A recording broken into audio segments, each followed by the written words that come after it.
জামাত ইসলাম একটি ধর্মান্ধ একটি উগ্রপন্থী দল, যারা সৃষ্টিকে যারা জন্মকে অস্বীকার করে, আমি মনে করি তারা বেজন্মা। আমি আজ জামাত ইসলামের সাথে যে কোনো ডিবেট করতে চাই, ধর্ম নিয়ে ব্যবসা করে তারা জাতির মধ্যে যে ষড়যন্ত্র চক্রান্তর বীজ বুনতে চায় সেটিকে তারা এগিয়ে নেওয়ার চেষ্টা করবে। 1971 সালের 14 ডিসেম্বর উনি রাজাকারদের দ্বারা নিহত হয়েছেন, পাকিস্তানি সেনাবাহিনী দ্বারা নিহত হন নাই। শেখ মুজিব সাধারণ ক্ষমা ঘোষণা করেছিলেন, শেখ হাসিনা এসে বিচার শুরু করেছিলেন।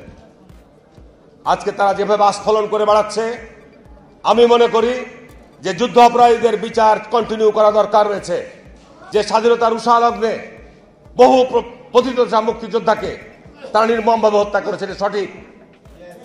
সুতরাং এদেরকে যদি আপনার এই ক্ষমা করে দেওয়া হয়, তাহলে তারা এইভাবে জাতির মধ্যে বিভ্রান্তি অনৈক্য তৈরি করে ধর্ম নিয়ে ব্যবসা করে তারা জাতির মধ্যে যে ষড়যন্ত্র চক্রান্তর বীজ বুনতে চায় সেটিকে তারা এগিয়ে নেওয়ার চেষ্টা করবে। কিন্তু আমাদের মুক্তিযোদ্ধাদের এবং মুক্তিযুদ্ধের প্রজন্মদের যুগের পর যুগ আমি মনে করি তাদের রাজনৈতিক যে হিংসাত্মক কর্মকাণ্ড, শিক্ষাঙ্গনে তারা পায়ে রক কাটে, শিক্ষাঙ্গনে তারা যে উশৃঙ্খলতা করে, জামাত ইসলাম একটি ধর্মান্ধ একটি উগ্রপন্থী দল, তারা ধর্মকে নিয়ে ব্যবসা করতে চায়। আর পরিষ্কার কথা, পরিষ্কার স্পষ্ট কথা আমি কয়েকদিন আগে বলেছিলাম যে যারা এই ধর্ম ব্যবসায়ী তারা ধার্মিক নয়। আর ধার্মিক তারাই যারা ধর্মভীরু এবং যারা আল্লাহকে ভয় করে। শহীদ রাষ্ট্রপতি জিয়া রহমান একজন বীর মুক্তিযোদ্ধা শুধু নয়, উনি বাংলাদেশের রণাঙ্গনে শুধু একজন যোদ্ধাই নয়, উনি বাংলাদেশকে গড়ে তোলার জন্য যে সংবিধান প্রণয়ন করেছিলেন, সকল রাজনৈতিক মত এবং পথকে উনি সমবেত করার সুযোগ দিয়েছিলেন। আজকে তাদের দোসররা বলে যে 72কে সংবিধানকে ফেলে দিতে হবে। যারা সৃষ্টিকে যারা জন্মকে অস্বীকার করে, আমি মনে করি তারা বেজন্মা, তাহলে জন্মের কোনো ঠিকানা নাই। বারবার বিএনপি বলছি যে আমাদের অতি দ্রুততম সময়ের মধ্যে নির্বাচন অনুষ্ঠিত হওয়া দরকার। দেশে একটা বিশৃঙ্খলা বিরাজ করছে, একটা স্থবিরতা বিরাজ করছে।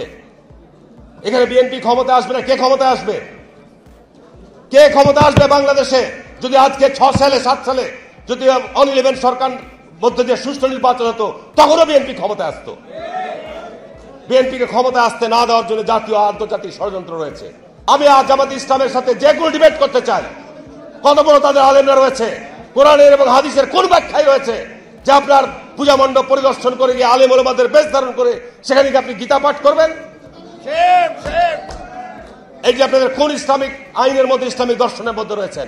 সূরা কাফিরুনের তাফসীরের মধ্যে ওই জায়গায় কোন একজন আলেম ওলামাদের দরবারে মানুষের যাওয়া নিষিদ্ধ।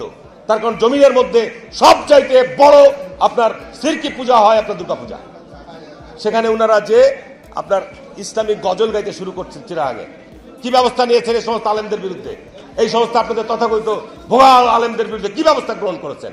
যে বাংলাদেশে এই কুলাঙ্গারদের, এই স্বাধীনতা বিরোধীদের স্থান বাংলাদেশের মাটিতে হবে না, হবে না, হবে না, হবে না।